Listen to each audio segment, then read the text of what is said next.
वरदे कामरूपिणी विद्यारम्भं करिष्यामि सिद्धिर्भवतु मे सदा। हेलो स्टूडेंट्स, वेलकम टू शिक्षा सारांश। तो आज हम पढ़ेंगे क्लास 10th संस्कृत ग्रामर का एक टॉपिक जिसका नाम है उपसर्ग। वन शॉट वीडियो रहने वाला है। उपसर्ग को हम बहुत ही आसान और ट्रिकी तरीके से समझेंगे और बहुत ही आसान ट्रिक से हम जान लेंगे कि हमारे क्वेश्चन में कौन से उपसर्ग का प्रयोग किया गया है। लास्ट 10 ईयर्स के क्वेश्चन भी हम लोग करेंगे और जो हमारे सिलेबस के अंदर उपसर्ग हैं वो कितने नंबरों के हैं, कौन कौन से हैं। चलिए हम आज स्टार्ट करते हैं। हमारे टॉपिक का नाम है उपसर्ग। देखिए हमारे टॉपिक का नाम क्या है, उपसर्ग। उपसर्ग होता क्या है? वैसे बेसिकली उपसर्ग वे शब्दांश होते हैं, वे शब्दांश जो शब्द के आगे जुड़कर, शब्द के कहाँ जुड़ते हैं? पूर्व में, आगे जुड़कर उसके अर्थ में परिवर्तन ला देते हैं, उसके अर्थ में विशेषता ला देते हैं या परिवर्तन ला देते हैं। उन्हें क्या कहते हैं? हम उपसर्ग कहते हैं। ये बहुत ही इजी है। और उपसर्ग शब्द की अगर हम बात करें, उपसर्ग, तो इसके अंदर उप और सर्ग दो शब्द हैं, जिसमें से उप स्वयं एक उपसर्ग है, ठीक है ना। और सर्ग का अर्थ क्या होता है? शब्द। तो ऐसे शब्द जिनमें पहले कोई शब्दांश जुड़ा हो वो उपसर्ग के रूप में काम में आते हैं। चलिए क्लास 10th आरबीएसई का जो सिलेबस है एक बार हम उसे देख लेते हैं। तो ये हमारा सिलेबस है। इस सिलेबस के अकॉर्डिंग हम देखते हैं हमारा उपसर्ग टॉपिक। तो देखिए नंबर 5 पे उपसर्ग लिखा हुआ है और ये उपसर्ग कौन कौन से, हालांकि उपसर्ग जो है संस्कृत के अंदर 22 होते हैं संख्या के अंदर, लेकिन हमें सारे 22 उपसर्ग नहीं पढ़ने हैं। हमें जो उपसर्ग पढ़ने हैं वो कौन कौन से हैं? पहला है अव, दूसरा है अप, फिर है निस, फिर है निर, दुर, आंग, उद और अधि। यानी 10th के संस्कृत के सिलेबस में कितने उपसर्ग लगे हुए हैं? 8 उपसर्ग। तो इन 8 उपसर्गों की हमें जानकारी हो जाएगी। ये छोटा सा वीडियो रहने वाला है। और ये कितने नंबरों के प्रश्न देंगे हमें? 2 नंबर। तो ये कितने अंक पक्के हो गए हमारे? 2 अंक हमारे पक्के हो जाते हैं अगर हम उपसर्ग अच्छे से कर लेते हैं। चलिए उपसर्गों के बारे में डिटेल से पढ़ते हैं एक बार। उपसर्ग, जैसा कि मैंने आपको समझाया, उपसर्ग की परिभाषा, जब प्र, परा, अप आदि अव्यय शब्दों का प्रयोग धातु से पहले होता है तब वे प्र, परा, अप आदि उपसर्ग कहलाते हैं। प्र, परा, अप, अव, अनु, निर, निस, इस प्रकार से ये संख्या में कितने माने जाते हैं? 22। और याद रखना है कि ये किसके आगे जुड़ते हैं? धातु के आगे जुड़ते हैं। और ये क्या माने जाते हैं? अव्यय। अव्यय क्या होते हैं? वे शब्दांश जो स्वयं को परिवर्तित नहीं करते वो क्या कहलाते हैं? अव्यय कहलाते हैं। उपसर्ग के द्वारा धातु के अर्थ में परिवर्तन, उपसर्गों के प्रयोग से प्राय धातुओं के अर्थों का प्रकाशन और परिवर्तन होता है, जैसा मैंने आपको परिभाषा में समझाया था। ये जो परिभाषा मैंने बताया कि वे शब्दांश जो शब्द के पूर्व में जुड़कर उसके अर्थ में क्या ला देते हैं? परिवर्तन ला देते हैं, उन्हें उपसर्ग कहते हैं। जैसे कहा गया, संस्कृत में कहावत है, उपसर्गेण धात्वार्थो बलाद अन्यत्र नीयते, विहार संहार प्रहार परिहारवत। उपसर्ग के द्वारा धातु का अर्थ, धातु का जो अर्थ होता है, आपको एक तो ये ध्यान रखना है कि उपसर्ग धातुओं के आगे ही जुड़ते हैं और धातुओं का अर्थ बलपूर्वक अन्यत्र ले जाया जाता है। अन्यत्र का अर्थ होता है दूसरे स्थान पर, यानी जो मेन अर्थ होता है वो परिवर्तित हो जाता है उपसर्ग के लगने से। जैसे ह्र धातु से बना, जैसे एक उदाहरण दिया यहाँ पे, ह्र से बन गया प्र प्लस ह्र धातु से बन गया प्रहार। दूसरा देखिए आ जोड़ दिया, इसी ह्र धातु के आगे आर जोड़ दिया तो बन गया आहार। देखिए प्रहार, आहार, संहार, विहार, ये संहार है, परिहार आदि भिन्न भिन्न अर्थ प्रकट हो जाते हैं। देखिए पीछे वाला धातु सेम ही है, सब जगह पे क्या आ रहा है? हार, लेकिन उपसर्ग परिवर्तित हो रहे हैं। इस कारण से हर बार हार धातु का अर्थ भी क्या हो रहा है? परिवर्तित हो रहा है।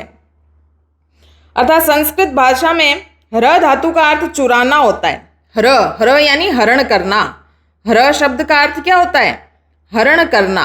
हरण यानी इजी लैंग्वेज में बोलें तो इसे हम क्या कह सकते हैं? चुराना, चोरी करना, हरण करना। जैसे अपहरण नहीं होता, अपहरण में क्या होता है? बुरी तरीके से क्या किया जाता है? किसी को चुराया जाता है। र धातु से घय प्रत्यय करने पर हार शब्द बनता है। यानी ये जो र धातु है, इसका जो रूप चलता है उसके अंदर प्रत्यय भी जोड़ा जाता है, घय प्रत्यय। उस घय को प्रत्यय को जोड़ने से र धातु का शब्द बन जाता है हार। किंतु इसी एक हार के शब्दों के उपसर्ग के अनेक अर्थ हो जाते हैं। जैसा कि हम जानते हैं कि उपसर्ग जुड़ने के बाद अर्थ में परिवर्तन आता है। जैसा हम पहला शब्द देखते हैं प्रहार। प्रहार शब्द का अर्थ क्या होता है? आक्रमण करना, किसी पर प्रहार करना, आक्रमण करना। दूसरा है आहार। आहार का बिल्कुल विपरीत अर्थ हो गया। आहार का अर्थ क्या हो गया? भोजन करना। तीसरा है संहार। संहार का मतलब क्या होता है? विनाश, कि उसने युद्ध क्षेत्र में संहार कर दिया। संहार यानी विनाश कर दिया। विहार, वी उपसर्ग लगाने से विहार बना, इसका अर्थ हो गया भ्रमण करना यानी घूमना। चौथा है परिहार, जिसका अर्थ है निराकरण। निराकरण का मतलब क्या होता है? इसका उपाय करना, आइडिया लगाना, उस चीज का जो तकलीफ है, जो दुख है, उसे दूर करना। उपहार, और उपहार जिसका अर्थ हम सब जानते हैं भेंट, इजी लैंग्वेज में हम बोलते हैं गिफ्ट। तो देखिए यहाँ कौन कौन से उपसर्गों का प्रयोग किया गया? प्र, फिर क्या जोड़ा? आ, फिर क्या जोड़ा? सम, फिर जोड़ा वी, फिर जोड़ा परी, और फिर जोड़ा उप। लेकिन इन सब के पीछे एक ही धातु था जिसका नाम क्या था? हार। लेकिन इस हार का अर्थ हरण करना यहाँ कहीं नहीं निकल रहा है। निकल रहा है क्या? जैसा कि हमने देखा कि र धातु का अर्थ क्या था? चुराना, चोरी करना, हरण करना। लेकिन उपसर्गों के जुड़ने से अर्थ में क्या आ जाता है? परिवर्तन आ जाता है। इसी प्रकार उपसर्गों के प्रयोग से धातु के अर्थों में अनेक परिवर्तन हो जाते हैं। जैसा हमने ऊपर देखा कि इतने सारे उपसर्ग जोड़ने से र यानी जो हार शब्द था उसका हर जगह पे अलग अलग अर्थ निकला। एक जगह आक्रमण, एक जगह भोजन, एक जगह विनाश, एक जगह भ्रमण, एक जगह निराकरण और एक जगह भेंट। उपसर्गाणाम संख्या, तो हमें पता चल गया उपसर्ग क्या होते हैं? वे शब्दांश जो शब्द के आगे जुड़ते हैं, अर्थ में परिवर्तन लाते हैं। अब हम देखते हैं कि संस्कृत में उपसर्गों की संख्या कितनी है।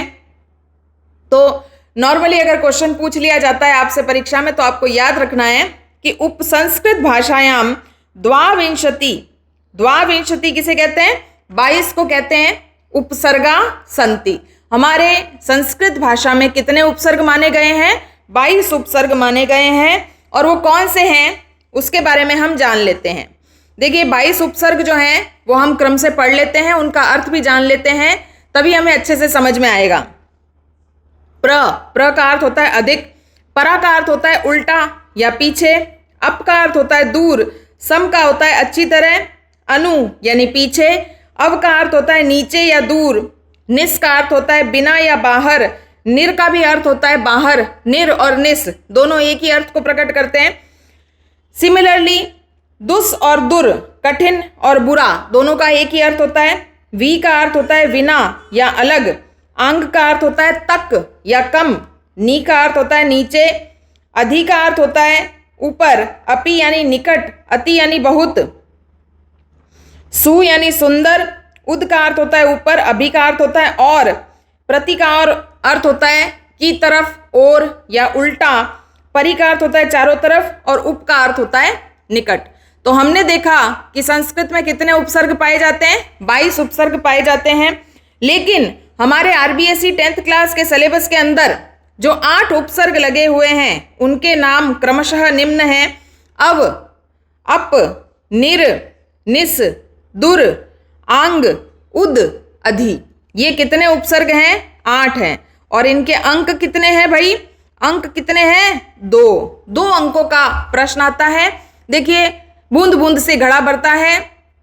बोर्ड परीक्षा में एक एक नंबर बहुत इंपॉर्टेंट रोल प्ले करता है, इसीलिए हमें उपसर्गों को बहुत इजी नहीं लेना चाहिए। कभी कभी ऐसी गलती हो जाती है क्योंकि उपसर्ग का क्वेश्चन हमेशा ऑब्जेक्टिव टाइप में आता है, मल्टीपल टाइप क्वेश्चन चॉइस में आता है।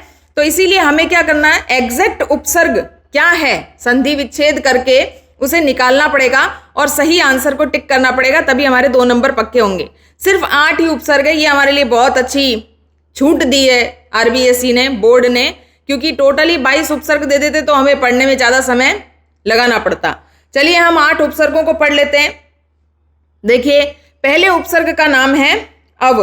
जैसा कि हम जानते हैं, हमने ऊपर पढ़ा था कि अव उपसर्ग का अर्थ है अधः यानी नीचे, विप्रकष्ट यानी बुरा, और दूर यानी अप उपसर्ग। अव उपसर्ग अगर हमारे परीक्षा में पूछा जाता है तो हमें उसका मीनिंग भी ध्यान रखना है। इसका अर्थ होता है नीचे या दूर। तो चलिए हम देखते हैं कि इससे कौन कौन से शब्द बनते हैं। अव प्लस गच्छति अवगच्छति, अवतार अव प्लस तार, अवनति अव प्लस नति, अवकाश अव प्लस काश, अवसर अव प्लस सर, अवरोध अव प्लस रोध, अवक्षेपणम अवक्षेपणम, क्षेपणम का अर्थ होता है फेंकना, ठीक है ना। अवरोह, अवरोह और आरोह ये जो दो प्रकार के चढ़ने और उतरने को कहते हैं। सुरों का चढ़ना आरोह कहलाता है, सुरों का उतरना अवरोह कहलाता है। अव प्लस मानना अवमानना, अव प्लस शेष अवशेष, विसर्ग कहीं नहीं आएगा। अव प्लस ग्रह अवग्रह, अव प्लस गुण अवगुण, अव प्लस सीदति अवसीदति, अव प्लस तिष्ठति अवतिष्ठति, अव प्लस धारणा अवधारणा, अव प्लस दानम अवदानम, अव प्लस साध अवसाद। अवसाद एक ऐसी स्थिति होती है जिसमें मनुष्य का मस्तिष्क जो होता है वो शून्य अवस्था में चला जाता है। अव प्लस था अवस्था, अव प्लस ज्ञा अवज्ञा, अव प्लस गणना अवगणना, अव प्लस गमनम अवगमनम, अव प्लस लेह अवलेह, अव प्लस क्षिपति अवक्षिपति, अव प्लस जानाति अवजानाति, अव प्लस तरति अवतरति, अव प्लस काश अवकाश, अव प्लस धारणा अवधारणा, अव प्लस मानना अवमानना, अव प्लस क्षेपणम अवक्षेपणम, अव प्लस तरणम अवतरणम, अव प्लस लोकनम अवलोकनम, अव प्लस दानम अवदानम। अव एक ऐसा उपसर्ग है जिसमें कहीं संधि नहीं हो रही है और कहीं समास नहीं हो रहा है। तो हमें अव जो है वो स्पष्ट रूप से दिखाई दे जाएगा। उसके पीछे जो धातु होगा हमें उसको अलग करना रहेगा और अव को अव ही लिखना है, अवा अवी, इस प्रकार से हमें नहीं करना है। चलिए दूसरा उपसर्ग हम करते हैं अप। अप उपसर्ग का अर्थ भी वही विप्रकष्ट यानी विपरीत और दूर, इस अर्थों में काम में लिया जाता है। दूर और विपरीत हमें ये याद रखना है। अप का अर्थ भी जो है दूर और अप का अर्थ भी दूर। तो अव और अप दोनों का अर्थ क्या निकल रहा है? दूर। ठीक है, जैसे यहां पे क्या दिया है, बहुत इजी शब्द मिलने वाले परीक्षा में। अप प्लस वाद अपवाद, अप प्लस व्यय अपव्यय। अपवाद तो हमें पता ही है ना कि कुछ एक संस्कृत में या हिंदी में या मैथ्स में, है ना, कुछ एक ऐसे शब्द होते हैं जो नियमों के अनुसार नहीं चलते हैं, उन्हें हम क्या कहते हैं? अपवाद। अपव्यय बुरा व्यय, बुरा खर्च। अपहरती बुरी तरीके से हरण करना, चुराना, अपहरण। ठीक है। अप प्लस कार अपकार, किए हुए का उपकार मानना तो उपकार। और अपकार मतलब किसी ने तुम्हारे ऊपर एहसान किया और तुमने उसको मना कर दिया कि तुमने मेरे ऊपर कोई एहसान नहीं किया, अपकार कहलाता है। अपकर्ष, देखिए उत्कर्ष का विलोम शब्द होता है अपकर्ष। अपमान सम्मान का विलोम शब्द अपमान। अपराध, राध का मतलब होता है कार्य। आपको ये याद रखना है, राध शब्द का अर्थ क्या होता है? कार्य। और अप का अर्थ क्या है? बुरा। तो इसका अर्थ क्या हो गया? बुरा कार्य। ऐसा कार्य जो अच्छा नहीं माना जाता उसे अपराध कहते हैं। अप प्लस इच्छा अपेक्षा। अप प्लस अब देखिए यहाँ पे अप का अपे हो गया है। अब देखिए यहाँ क्या हुआ, यहाँ हुआ अप और यहाँ आया इच्छा। यहाँ पे हमें संधि वाला टॉपिक याद करना पड़ेगा कि अ ने किसको छेड़ा? ई को छेड़ा। यानी अ स्वर इसमें था और ई इसमें था। तो अ ने जब ई को छेड़ा तो वो क्या बोली? ए। तो यहाँ पे अ और ई से मिलकर के ए बना है और यहाँ शब्द में लिखा है अपेक्षा। जबकि हमें याद रखना है कि अपे, ये जो अपे है ये कोई भी उपसर्ग नहीं होता है, क्योंकि जब हमारे पास ऑप्शन आएंगे तो हमें इस प्रकार से भ्रमित किया जाएगा, अप प्लस इच्छा, अपे प्लस इच्छा, है ना, इस प्रकार से हमें भ्रमित किया जाएगा। तो हमें याद रखना है, यहाँ संधि हुई है गुण संधि। अप प्लस हरणम अपहरणम, अप प्लस यश अपयश, अप प्लस चारी अपचारी बुरा कार्य करने वाला, अप प्लस ज्ञानम अपज्ञानम बुरा ज्ञान, अप प्लस कर्ता अपकर्ता बुरा कार्य करने वाला कर्ता, अप प्लस भ्रंश अपभ्रंश अप प्लस दानम, आदानम, अपादानम। यहाँ कौन सी संधि हुई है मुझे बता सकते हैं आप? यहाँ हुई है दीर्घ संधि। अप प्लस आदानम, यहाँ देखिए क्या हुआ अ, और यहाँ क्या था आ। अ और आ की हुई लड़ाई, आ जीत गया मेरे भाई। तो यहाँ शब्द बन गया अपा दानम। तो आप यहाँ पे देखेंगे कि यहाँ पे जो आपके पास ऑप्शन मिलेंगे उसमें लिखा होगा अपा प्लस दानम, अप प्लस दानम, अप प्लस आदानम। तो हमें याद रखना है कि ये अप उपसर्ग है और उसमें आदानम है पीछे, ठीक है, इसको हमें याद रखना है, आदानम शब्द है। अप प्लस व्यय अपव्यय, अप प्लस शब्द बुरे शब्द अपशब्द कहलाते हैं, अप प्लस स्मार अपस्मार, अप प्लस हर अपहरति। अगला हमारा उपसर्ग है जिसका नाम है निस उपसर्ग। निस उपसर्ग का अर्थ जो होता है वो होता है बिना या बही, बिना या बाहर। बही का अर्थ क्या होता है? बाहर। तो हम देखते हैं इससे कैसे शब्द बनते हैं।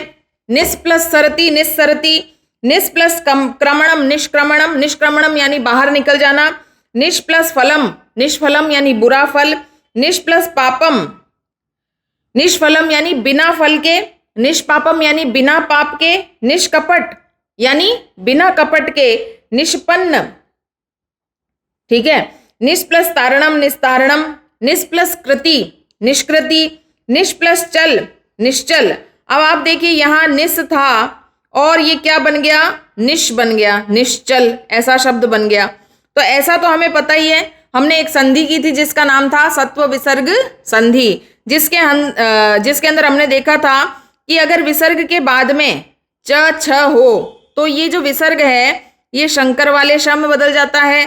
अगर विसर्ग के बाद में ट ठ हो तो ये विसर्ग षटकोण वाले श में बदल जाता है। और विसर्ग के बाद में अगर क ख हो तो ये विसर्ग किस में बदल जाता है? सड़क वाले स में बदल जाता है। तो ये जो संधि हमने की थी उसी के अकॉर्डिंग यहाँ काम हो रहा है। एक्चुअली बेसिकली ये जो उपसर्ग है इसका नाम क्या है? इसका नाम है निहि। क्या नाम है? निहि। इसी निहि से बन रहा है, एक जगह बन रहा है निस और एक जगह बन रहा है निर। ये दोनों संधि के नियमों के अनुसार बन रहे हैं।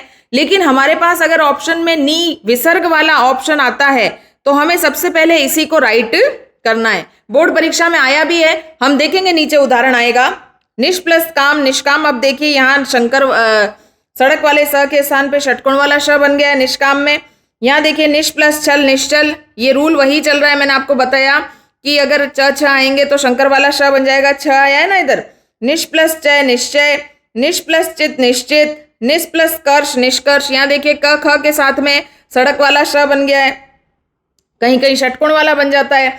निष प्लस काशित निष्कासित, निष प्लस कंटक निष्कंटक, निष प्लस क्रिय निष्क्रिय, निष प्लस प्राण निष्प्राण, निष प्लस प्रयोजनम निष्प्रयोजनम। यानी ये जो निस उपसर्ग है इसके लिए हमें 3 शब्द याद रखने हैं। कौन कौन से शब्द याद रखने हैं? एक याद रखना है निहि, यानी निस उपसर्ग का शब्द आ जाए और ऑप्शन जो क्वेश्चन के जो ऑप्शन आते हैं विकल्प आते हैं उसके अंदर निहि लिखा हुआ है वो भी सही माना जाएगा। और इसकी जगह पे षटकोण वाला श लिखा हो तो भी सही माना जाएगा और शंकर वाला श लिखा हो तो भी सही माना जाएगा। इस बात का हमें ध्यान रखना है कि इसको तीनों तरीके से पहचाना जा सकता है। अगला उपसर्ग हम देखते हैं जिसका नाम है निर उपसर्ग। निर, इस उपसर्ग का अर्थ होता है बही यानी बाहर। निर का अर्थ क्या होता है? बाहर। निर्गमनम। अब देखिए ये जो र है, निर का जो र है, इस बात को हमें नोटिस करना है कि ये र आधा है। आधा र सर पे चढ़ा। अब आपको याद रखना है कि आधे र की मात्रा हमेशा अगले व्यंजन के सर पर चढ़ती है। जैसा कि यहाँ लिखा है निर प्लस गमनम, तो अब आप इसको ध्यान से देखेंगे तो ये र आधा है और आधा र ऊपर चढ़ जाता है अगले वाले व्यंजन के। तो यहाँ पे देखिए ये ग के ऊपर जो मात्रा लगी है ये किसकी है? र की है। आपको ये नियम याद रखना पड़ेगा कि आधा र सर पे चढ़ा। सर पे चढ़ा यानी शब्द के ऊपर जो मात्रा होती है, इस प्रकार की जो मात्रा होती है शब्द के ऊपर, ये आधे र की होती है। अब देखिए यहाँ क्या हुआ? निर प्लस आदर निरादर। अब आप देखेंगे कि यहाँ निर का निरा हो गया। निरा क्यों हो गया? संयोग हो गया। निर प्लस आदर निरादर बन गया। आपको ऑप्शन में निरा शब्द को सही नहीं करना है क्योंकि निरा नाम का कोई उपसर्ग नहीं होता है। इजीली मैं आपको बता सकती हूँ, आपको सिर्फ 8 शब्द याद करने हैं, ठीक है। निर प्लस वाह निर्वाह, निर प्लस आकरणम निराकरणम, यहाँ पे भी देखिए संयोग हो गया है। निर प्लस यात निर्यात, निर प्लस धन निर्धन, निर प्लस वाण निर्वाण, निर प्लस जन्म निर्जनम, निर प्लस धारणम निर्धारणम, निर प्लस अस्तम निरस्तम, निरस्त कर देना, किसी चीज को खारिज कर देना। निर प्लस उक्तम निरुक्तम, यहाँ देखिए निरु हो गया। ये निरु कैसे हो गया? क्योंकि निर के पीछे क्या था? उ। अब ये आधा है। अब आपको ये भी ध्यान रखना है कि आधे व्यंजन के पीछे जो भी स्वर आता है, ये जो आधा व्यंजन है ये उसमें मिल जाता है। तो निर का निरु हो गया, निर प्लस उक्तम निरुक्तम, निर प्लस नायक निर्णायक। अब आप देखेंगे यहाँ पे एक और निराला काम हुआ है, निर प्लस नायक। तो संस्कृत में ऐसा नियम है कि अगर शब्द में र और न एक साथ आते हैं तो ये जो न होता है ये अण में बदल जाता है। रसोभ्याम नो णः, ऐसा एक नियम है। तो यहाँ पे निर प्लस नायक से निर्णायक बन गया। निर प्लस माणम निर्माणम, निर प्लस देश निर्देश, निर प्लस वचनम निर्वचनम, निर प्लस मूलम निर्मूलम, निर प्लस वेद निर्वेद, निर प्लस व्रति निवृत्ति, निर प्लस नय। यहाँ वापस वही काम हुआ है। देखिए नय जो था वो किस में बदल गया? णय में बदल गया, क्योंकि वहां पे र था। निर प्लस ईक्षणम निरीक्षणम। अब यहाँ आपने नई चीज देखी, यहाँ निर का बन गया निरी। अब ये क्यों बना है? बहुत ही इजी बात है, आपको समझ में आई गई होगी। क्योंकि निर का जो र था उसके पीछे ई की मात्रा थी, तो हलंत र जो था वो ई में मिल गया और री बन गया। निरीक्षणम यानी निरीक्षण करना, किसी चीज को बहुत गहनता से देखना, जांच करना उसकी। निर प्लस गम निर्गच्छति। चलिए, तो आपको निस का, जैसे मैंने आपको 3 शब्द बताए, आपको याद रखना है निहि, निश और निश। सिमिलरली आपको निर के लिए कौन से शब्द याद रखने हैं? निर के लिए आपको याद रखना है निहि और निर। ठीक है ना, आपको ये दोनों शब्द याद रखने हैं। अगला उपसर्ग है जिसका नाम है दुर। दुर, ये भी दुर और दुस जो होते हैं दोनों किससे बने हैं? दुह से बने। बेसिकली मेन शब्द जो क्या है, उपसर्ग क्या है? दुह। वही इसका अर्थ क्या होता है? अवरम यानी दुष्ट या निम्न अर्थ होता है। दुर प्लस जन दुर्जन, वही र आधा है तो आगे वाले व्यंजन पे चढ़ जाएगा और पीछे अगर स्वर होगा तो उसमें मिल जाएगा। जैसा कि यहाँ देखते हैं हम, दुर प्लस आचरण दुराचरणम, दुर का दुरा बन गया, लेकिन दुरा नाम का कोई उपसर्ग नहीं है। दुर प्लस बोध दुर्बोध, दुर प्लस व्यवहार बुरा व्यवहार, दुर प्लस चार दुराचार बुरा आचार व्यवहार, दुर प्लस गंध दुर्गंध, दुर प्लस आग्रह दुराग्रह। यहाँ पे दुरा हो गया है, पर आपको याद रखना है कि दुर हलंत वाला उपसर्ग होता है जिसके अंदर कोई स्वर मौजूद नहीं है। आपको ये शब्द याद रखना है, ठीक है। और उसके अंदर जो भी स्वर दिखाई दे रहा है उसको पीछे ले जाइए। जैसे दुरा दिखाई दे रहा है तो आ को पीछे ले जाइए। दुर प्लस गम दुर्गम, दुर प्लस दिनम दुर्दिनम, दुर प्लस गति दुर्गति, दुर प्लस वचनम दुर्वचनम, दुर प्लस अवस्था दुर्वस्था। यहाँ पे र पूरा हो गया क्योंकि पीछे वाला अ इसमें मिल गया है। तो हमें ये याद ही रखना है कि हमारा जो उपसर्ग है उसका नाम क्या है? दुर। और दुर में क्या लगाना है? नीचे टेढ़ी लाइन यानी हलंत लगाना जरूरी है। दुर प्लस भाग्यम दुर्भाग्यम, दुर प्लस देवम दुर्देवम, दुर प्लस बुद्धि दुर्बुद्धि, दुर प्लस योधन दुर्योधन, दुर प्लस दशा बुरी दशा दुर्दशा, दुर प्लस गह दुर्ग यानी जिस पर गमन करना मुश्किल हो, चढ़ना मुश्किल हो। दुर प्लस लब दुर्लभ यानी जो लाभ जिसको प्राप्त करना मुश्किल हो। दुर प्लस आशा दुराशा। चलिए अगले उपसर्ग की तरफ चलते हैं। अगले उपसर्ग का नाम हमें याद रखना है। एक्चुअली इसका सही नाम है आंग। परीक्षा में अगर आंग लिखा हुआ आता है हमें उसी को टिक करना है, अदरवाइज इसके स्थान पे हमें आ भी दिखाई दे सकता है। तो आंग और आ दोनों एक ही चीज होती है। इसका अर्थ होता है पर्यंत या न्यून या कमी होना। आदर आ प्लस दर, आकर्षणम आ प्लस कर्षणम, आगमनम आ प्लस गमनम, आचार आ प्लस चार, आलाप आ प्लस लाप, आगच्छति आ प्लस गच्छति, आ प्लस नयति आनयति, आ प्लस हरति आहरति, आ प्लस पति आपत्ति, आ प्लस मरणम आमरणम, आ प्लस हार आहार, आ प्लस दानम आदानम, आ प्लस धार आधार, आ प्लस ग्रह आग्रह, आ प्लस ज्ञा आज्ञा, आ प्लस चरणम आचरणम, आ प्लस नंद आनंद, आ प्लस दाय आदाय, आ प्लस गम्य आगम्य, आ प्लस नयति आ नयति। बहुत इजी उपसर्ग है आ वाला, इसमें कोई चेंजेस नहीं हो रहे। आपको 3 उपसर्गों में चेंजेस देखने को मिलेंगे, निर में, निस में, दुर में। और चलिए जो अगला उपसर्ग है हमारा उसका नाम है उद। उद उपसर्ग जो है इसका अर्थ होता है ऊपर। ठीक है, हाँ, आपको बहुत सारे चेंजेस देखने को मिलेंगे। तो उद उपसर्ग के स्थान पे हमें कौन कौन से शब्द देखने को मिलेंगे? तो हमें देखने को मिलेंगे उद की जगह पे उत। देखिए यहाँ उद प्लस सव बन गया उत्सव, उद प्लस गमनम उदगमनम, उद प्लस नति उन्नति। अब सेकंड नंबर कौन सा दिखाई दे रहा है? उन आ जाएगा तो भी आंसर उद देना है। उत प्लस पति उत्पत्ति, यहां पे भी उत आया है, मेन उपसर्ग का नाम है उद। उद प्लस भव उद्भव, उद प्लस स्थानम उत्थानम, उद प्लस कर्ष उत्कर्ष।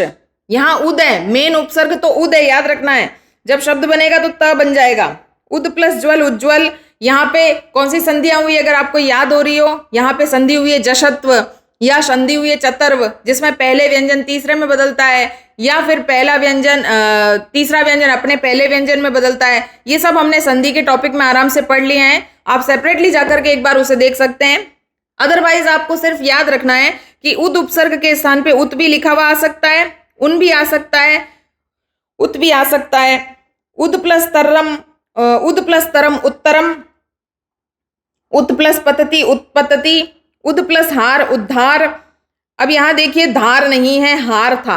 अब ये नियम होता है कि उद उपसर्ग के साथ में हार आने पर जो है यहाँ पे ये जो हार है इसके स्थान पे द का अगला व्यंजन लिखा जाएगा, वो क्या होता है? ध। याद है ना आपको कौन कौन से व्यंजन होते हैं? त, थ, द, ध। ये नियम है, इस नियम के अकॉर्डिंग इसमें चेंजेस हुआ है। तो आपको यहाँ उद्धार दिखाई दे रहा है।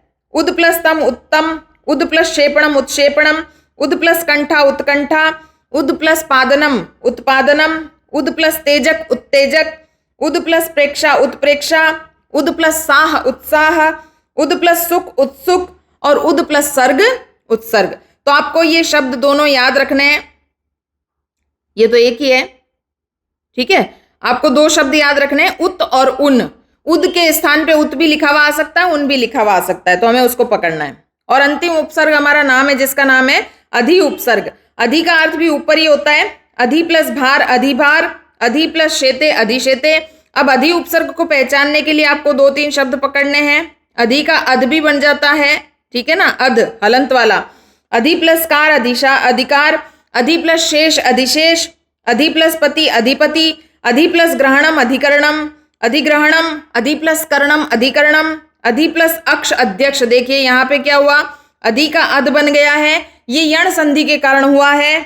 अधि प्लस ठाता अधिष्ठाता, अधि प्लस शेप अधिक्षेप, अधि प्लस कृत्य अधिकृत्य, अधि प्लस कृतम अधिकृतम, अधि प्लस मास अधिमास, अधि प्लस कारी अधिकारी, अधि प्लस स्थानम अधिष्ठानम, अधि प्लस लोकम अधिलोकम, अधि प्लस हरि अधिहरि, अधि प्लस वचनम अधिवचनम, अधि प्लस देवतम अधिदेवतम, अधि प्लस तिष्ठति अधितिष्ठति। चलिए हम पिछले 10 सालों के प्रश्न कर लेते हैं। हमने उपसर्ग टॉपिक को पूरा पढ़ लिया। 22 उपसर्ग होते हैं, उसमें से 8 हमारे कोर्स के अंदर है, वो भी हमने अच्छे से पढ़ लिए। अब हम देख लेते हैं कि बोर्ड परीक्षा में क्या प्रश्न आए थे। तो इस साल का जो 2025 का सैंपल क्वेश्चन पेपर बोर्ड ने जारी किया उसमें डाला है आगच्छति। अब देखिए आगच्छति को मैंने आपको बताया था, आगच्छति का नाम क्या आ सकता है? आ भी आ सकता है और आंग भी आ सकता है। प्रश्न ये पूछा गया इसमें कौन सा उपसर्ग है? आंसर होगा आंग। अगला है संकोचकम इत्यत्र उपसर्ग प्रत्यय शब्द। समकोचकम में कौन सा उपसर्ग है? सम उपसर्ग है, ठीक है ना। यहाँ पे संग भी लिखा हुआ आ सकता है सम के स्थान पर। अगला हमारा उपसर्ग जो 2024 के अंदर पूछा गया उत्थापयितुम। अब देखिए यहाँ पे मैंने अभी जस्ट आपको बताया था कि उद उपसर्ग है, मेन उपसर्ग का नाम क्या है? उद, और इसके स्थान पे उत भी दिखाई दे सकता है। यहाँ पे यही हुआ तो आंसर होगा उद उपसर्ग। दुर्बलम में बताइए कौन सा उपसर्ग है? दुर प्लस बलम, ठीक है ना। अब देखिए 2023 के अंदर क्या प्रश्न आया है? नावसीदति। यहाँ पे 3 शब्द हैं, न है, अव है और सीदति है। क्या हुआ? यहाँ पे भी संधि हुई है, न प्लस अव से बन गया नाव, तो यहाँ नाव दिखाई दे रहा है। एक्चुअली के अंदर अव उपसर्ग छिपा हुआ है इसके अंदर। अगला हमारा उपसर्ग जो 2023 में पूछा गया निरर्थकम। तो यहाँ पे देखिए र पूरा है, जबकि एक्चुअली में र आधा होता है, हमें पता ही है। आधा र पूरा कैसे हुआ? पीछे वाला अ मिल गया, तो निर प्लस अर्थकम निरर्थकम। 2022 में क्या पूछा गया? निर्बल, तो निह या निर प्लस बल हमें बताना था। और आगमनम या तो हम आ प्लस गमनम लिख सकते थे या आंग प्लस गमनम लिख सकते थे, दोनों का अर्थ एक ही है। 2021 में 20, 19, 18, 16 और 15 किसी प्रकार का उपसर्ग का कोई क्वेश्चन नहीं पूछा गया, यानी ये जो उपसर्ग टॉपिक आपके कोर्स में लगाया गया है 2022 से ही लगाया गया है। चलिए कुछ एमसीक्यूज हम कर लेते हैं, क्योंकि हमारी परीक्षा में एमसीक्यूज आने वाले हैं और ये इंपॉर्टेंट क्वेश्चन है, तो अगर आप पढ़ेंगे तो आपको बहुत फायदा होने वाला है। अब उपसर्ग से युक्त कौन सा शब्द नहीं है? नास्ति, घुमा करके पूछा गया कि कौन सा ऐसा शब्द है जिसमें अव नहीं है। तो देखिए अवनी में नहीं है। क्यों नहीं है? क्योंकि अवनी किसे कहते हैं? अवनी का अर्थ होता है धरती, ठीक है। तो अवनी शब्द के अंदर अगर हम दो टुकड़े करें तो यहां निकलता है अव प्लस नी। तो नी नाम की कोई ऐसी धातु नहीं होती है। नी जो होती है वो बड़ी की मात्रा वाली होती है, जिसका अर्थ होता है ले जाना, तो ये गलत है। अब यहां देखेंगे अव प्लस काश अवकाश, अव प्लस आगच्छत अवागच्छत, अव प्लस तिष्ठति अवतिष्ठति, इन तीनों में है, जबकि अवनी में नहीं है। हमारा आंसर हो गया अवनी। उद उपसर्ग युक्त शब्द कौन सा है? देखिए उद उपसर्ग आपको दिखाई दे रहा है, उद की जगह पे हम क्या कहते हैं? उत आता है। देखिए उत्थानम, तो यहां आंसर हो गया उत्थानम। अगला शब्द प्रश्न है अध्यक्ष में कौन सा उपसर्ग है? तो मैंने आपको यहां बताया था कि अधि के स्थान पे हमें अध भी दिखाई दे सकता है, तो यहां मेन उपसर्ग का नाम है अधि। अगला प्रश्न है निरीक्षणम पद में कौन सा उपसर्ग है? तो देखिए निरी दिखाई दे रहा है, लेकिन मेन उपसर्ग का नाम हमें याद है ना, क्या नाम है? निर। कहां लिखा है निर? ये रहा आंसर हमारा। अब उपसर्ग युक्त शब्द कह नास्ति, नास्ति यानी नहीं है, याद रखना है हमें। कभी कभी हमें ऐसे प्रश्न भी पूछे जाते हैं कि इसमें कौन सा नहीं है। यहां पूछा गया अप किस में नहीं लगा है? देखिए अप प्लस व्यय में है, तो अप प्लस इच्छा में भी, अप प्लस शब्द में भी, लेकिन अवगुण एक ऐसा शब्द है जिसमें अप नहीं है, तो यही हमारा आंसर हो गया। निस उपसर्ग युक्त शब्द कौन सा है बताइए? निर्धन, निर्वेद, नियम या निष्प्राण। तो ऑब्वियसली आपको निष्प्राण दिखाई दे रहा है निस उपसर्ग से बना हुआ। आंग शब्द, आंग उपसर्ग युक्त शब्द कह अस्ति, आंग यानी आ उपसर्ग किसमें लगा है? आधार। यहाँ पे अधि है, यहाँ पे भी अधि है और यहाँ पे उप है। यहाँ पे है आ प्लस धार या अंग प्लस धार। दुर उपसर्ग युक्त शब्द कह नास्ति, यानी वापस पूछ रहे हैं आपको कौन सा नहीं है? दुर्जन में है, दुर्बल में है, दुराशा में भी है, लेकिन दूरम में नहीं है, तो हमारा आंसर हो गया दूरम। आनयति इते कह इति पदे कह उपसर्ग। आनयति यानी आ आपको दिखाई दे रहा है, आ को क्या बोलते हैं? आंग बोलते हैं। तो यहाँ पे कौन सा उपसर्ग है? आ, जिसे मैंने क्या कहा, हम आ भी कह सकते हैं। अगला है निष्क्रामति इति पदे कह उपसर्ग। निष्क्रामति में कौन सा उपसर्ग है? तो याद रखना है कि षटकोण वाला श आए या शंकर वाला श आए, हमें सड़क वाले स को ही आंसर मानना है, निस उपसर्ग हो गया। चलिए कुछ और प्रश्न थोड़े बहुत कर लेते हैं। अव प्लस त्री बनेगा अवतरती, अप प्लस क्री बनेगा अपकरोति, निर प्लस गच्छति निर्गच्छति निर उपसर्ग है, निश प्लस क्रामति में निश उपसर्ग है, उत प्लस स्था में उत्तिष्ठति, अधि प्लस क्र से अधिकरोति, नी प्लस व्रति निर्वति अवरोहति में अव है, अव प्लस गम से बन गया अवगच्छति, निस प्लस श्री से बन गया निस्सरति, दुर्लभते के अंदर दुर उपसर्ग है, उत्तिष्ठतु में उत उपसर्ग है, अप प्लस ह से बन गया अपहरति, निस प्लस श्री से बन गया निस्सरति, उन्नति उत उपसर्ग से बना है, अध्यक्ष में अधि उपसर्ग है, आ प्लस नी से बन गया आनयति, निर प्लस गम से बन गया निर्गच्छति, अपकर्ष के अंदर अप उपसर्ग है और निर्जनम में निर उपसर्ग है। इस प्रकार से हमारा उपसर्ग का टॉपिक आज पूरा हो गया है। ये बहुत ही छोटा सा, सिंपल सा, आसान सा टॉपिक था, जिसके अंदर से 2 में से 2 नंबर आपके पूरे आएंगे, ऐसी मेरी आशा है। आपको कोई डाउट रहा हो तो कमेंट जरूर करें, वीडियो को लाइक करें, शेयर करें, सब्सक्राइब करें। जय श्री कृष्णा, थैंक यू।